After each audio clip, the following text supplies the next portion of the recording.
first got the diagnosis, I gave myself 3 days to mourn. Okay. On a Friday. I said, yeah, you got till Monday, Tuesday at the latest, but you got till Monday, and then you're going to have to knuckle up. And you're going to have to beat up. Yeah. And we got to fight the beast. Yo, armor yourself. Get yourself together. I spent that week in combing the internet, and of course you hear, you know, dual types of advice and stories. Some are really horrible and some are really inspirational, but you just have to be aggressive, because I felt like you don't have no choice. Some kind of way you gonna communicate to me, because my son was nonverbal, and I was like, some kind of way you gonna talk. Yeah, you go or sign language or whatever it is, but you gonna communicate to me. Wasn't it a great day when he did? I remember the day. I remember. I switched from one therapist to another one over there in Tarzana, and this woman looked at me, and I love her to this day. She looked at me. She was like, "Listen, we getting down and dirty." Little white lady. She said, she rolled up her sleeve. She's like, "He could talk. He can talk. Y'all just been babying him, doing the PEC system." Guys, back then I would have to take a physical picture of the box of cereal, go get it developed, cut the cereal, put a Velcro on it so he could have this board so he could walk around. If he wanted cereal, he would take the thing off and put on cereal. I was like, look, I ain't got time like that. The PEC system. And we were like, Lord, it's got to be a better way. So I didn't feel their commitment. And so we found through someone else this other place, Tarzana Speech or whatever. This lady looked at me. She was like, oh, he could talk. She got around Ross. I was like, oh, Lord, she around Was that Roberta? Was it Roberta Poster? No, not Roberta. I had left Roberta. Okay. And went somewhere else.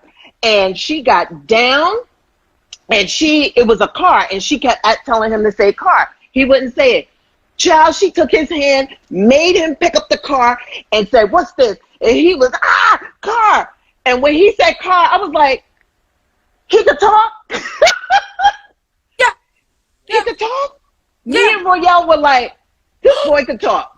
Yeah. Oh, yeah. When you get through, they playing you out. Let me tell you what Zen did. So we used to have, at Lakeshore, they have all of these posters, like, you know, the letters and numbers and geometry shapes and all of that stuff. So I had them all over the house. Right. And one day, this boy looks at the number chart and goes, 8. And I was like, say mommy, say daddy, say mommy, say daddy, say mommy, say mama, say daddy. Nothing for a couple of months. Then he says, dad. And I was like, say mommy, say mommy, say mommy, say mommy, say mommy, say mommy. Another couple of months went by, nothing. Then one day we're in that room and he points to a geometric shape and he goes, parallelogram. I said, oh, you playing me out. Oh, so you in there. Okay. You tried it. I see what your little game is now. Right. I was like, And they used to tell me, he's smart. He's really smart. And he knows he's smarter than everybody else. So you got to make sure you don't let him play you out. Girl, they was playing us. He said car, and that was it. We never looked back. I said, me and Royale, it was just too much. I was like, he said car. He was 3. I said, I'm thinking the boy can't talk. Right. They told us all this. Royale knows all the technical stuff because he knows everything. I kind of knew. I was like, it's something. Royale know the name. He could talk. That's all we knew. And after that, she was not playing with him. She was like, you may have played all those other places, but when you come here, we're not playing those games. And here we are in college doing what he's supposed to do. But had I gone on some of those other tracks, like you're saying, medication, then they don't work for us. No. And they just try and do a quick fix. Yeah. You know why? Because it is expensive and it is very time consuming, and their plate runneth over. We were just another number, and they were like, next, just put them on next. No, but not with these two. You got it wrong with these two. We was just aggressive. What? Yes. Let's stop.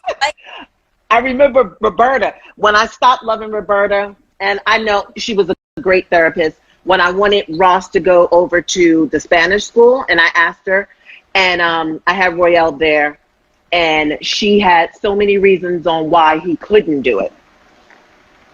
When I heard that, when I say I shut down, there was nothing else I needed to say. When I'm done, Royale know I'm done. I was like, my facial, my body. I was like, don't tell me what my baby can do. That's right. I said, and there's not, all you had to say was, try it out and let's see. Not why it can't happen. And that's why he went there. And that's why he speaks Spanish. I couldn't deal with her. I was like, no. She did well for us. Yeah, she did well up until that point. Yeah. You know what I mean? She was great. No, us, meaning Zen. Yeah.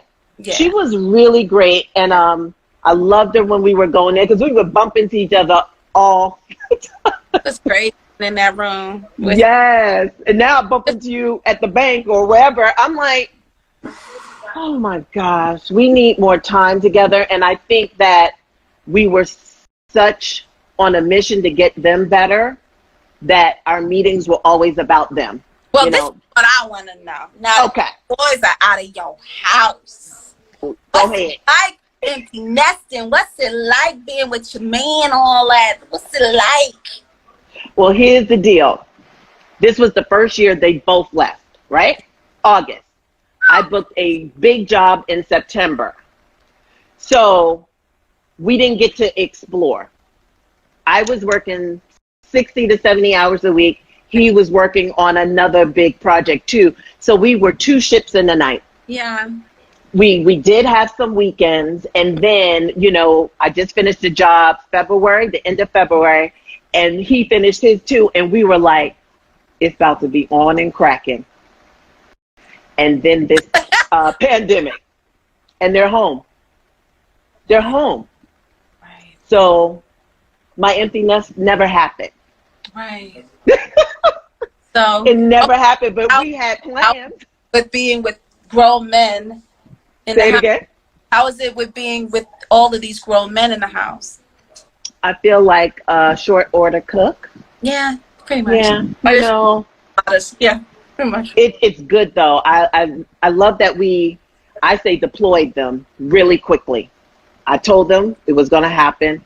Yeah. They packed their stuff, complete their room and everything, and we got them here within days. And then it was like the schools announced, blah blah blah. I knew it was coming, so once I got them home, I felt great. Like nothing else mattered. How else you feel? It feels good. It feels good. They have class every day. Huh?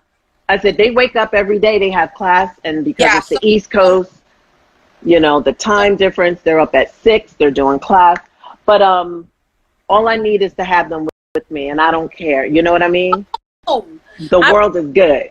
It just so happened that it fell on a day that we had we split our week, so it's every other week. Like he has them and I have them, but the shutdown, the self-isolation happened on my week, so they're with me this entire time because I have a pre-condition.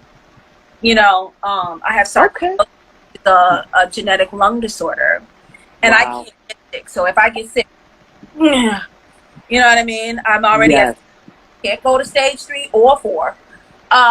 So I can't get sick.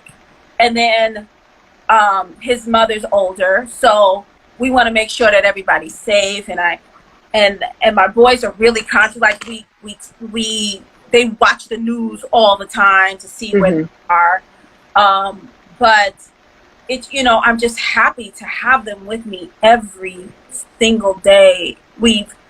The one blessing in all of this is that we've been able to just spend a lot of quality time together, playing games and and talking about the future. And I've been a 4th grade teacher, and I'm in 4th. How's that?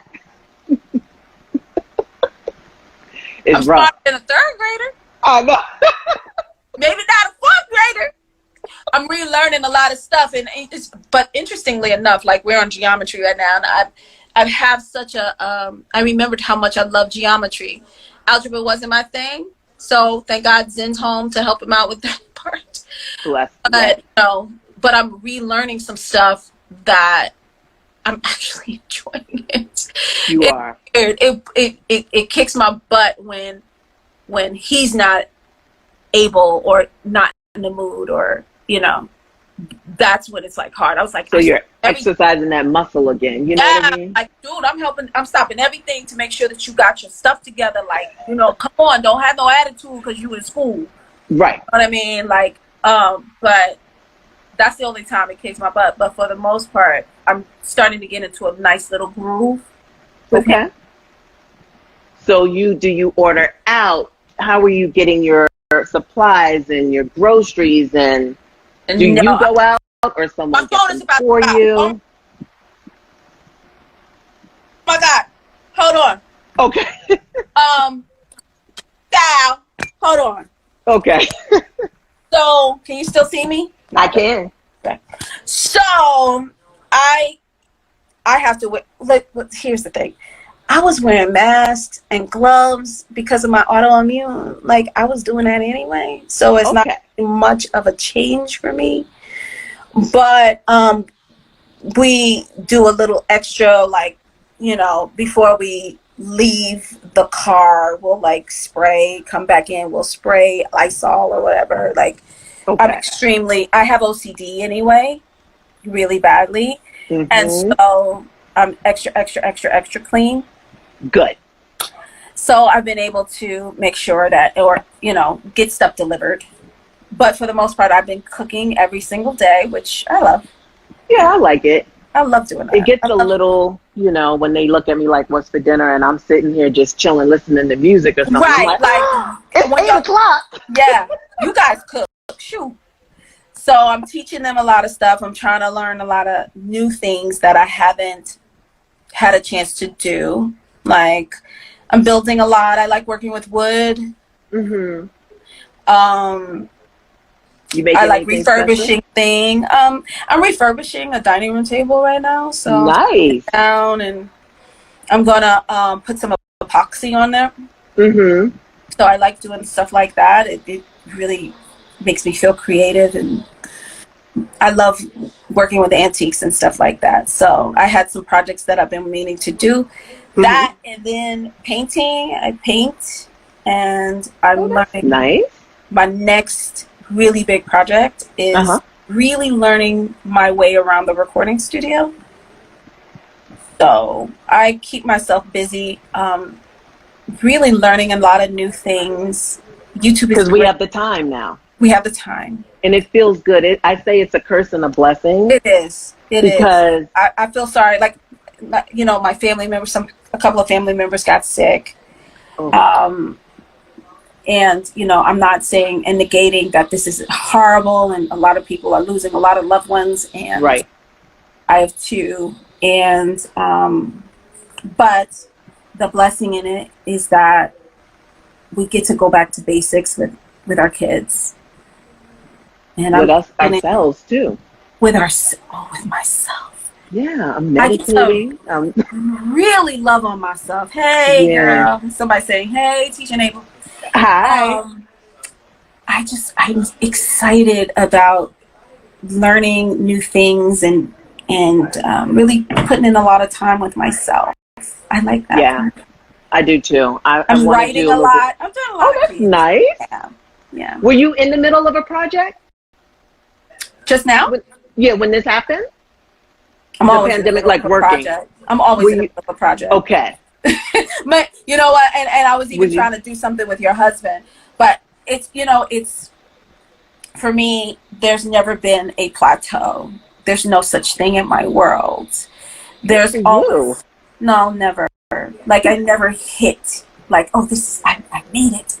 There's no such thing. There's always somewhere else to grow, somewhere else to get to another plateau. There's always another plateau. Always another one. Yeah. So there's no ceiling, and I love that there's no ceiling. Yeah, because as women, like, or as people, you know what I mean? I have the semicolon because I feel like I do whatever.